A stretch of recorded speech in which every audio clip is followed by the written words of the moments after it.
घ्यायला जातो काही, करतो काही आणि शेवटी होत काहीच नाही. आज आम्ही ज्या कामासाठी मॉलमध्ये गेलो होतो ते झालंच नाही. कारण ज्या शॉपमध्ये जायचं होतं तेच बंद होतं. म्हणजे कामच नाही झालं तर त्याच्याबद्दल तुम्हाला कायच सांगायचं म्हणून जाऊ द्या. आणि आता हे बघा माझा नवरा एवढं लक्ष देऊन काय करतोय तर हा रेस्टॉरंट आधी रिव्ह्यूज बघतोय. आम्ही ठरवलं होतं आज काहीतरी नवीन ट्राय करूया, पण बाकीच्या रेस्टॉरंटमध्ये व्हेज ऑप्शन कमी असल्यामुळे शेवटी आम्ही आमच्या फेव्हरेट थाळीवरच आलो.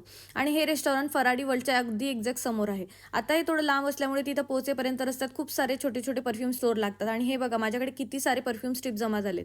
तुमच्यासोबतही असं होतं का? मॉलमध्ये गेल्यावर तुम्ही असे परफ्यूम स्ट्रिप जमा करता का?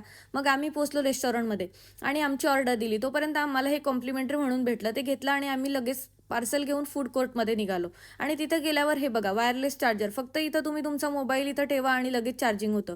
मग आम्हाला खूप भूक लागलेली होती म्हणून पटकन जेवायला बसलो आणि आजच्या थाळीमध्ये भरपूर काही होतं. कढी पकोडा, भेंडीची भाजी, राईस, पुरी, हलवा असं बरंच काही. मग आम्ही मस्त जेवण केलं आणि घरी निघालो.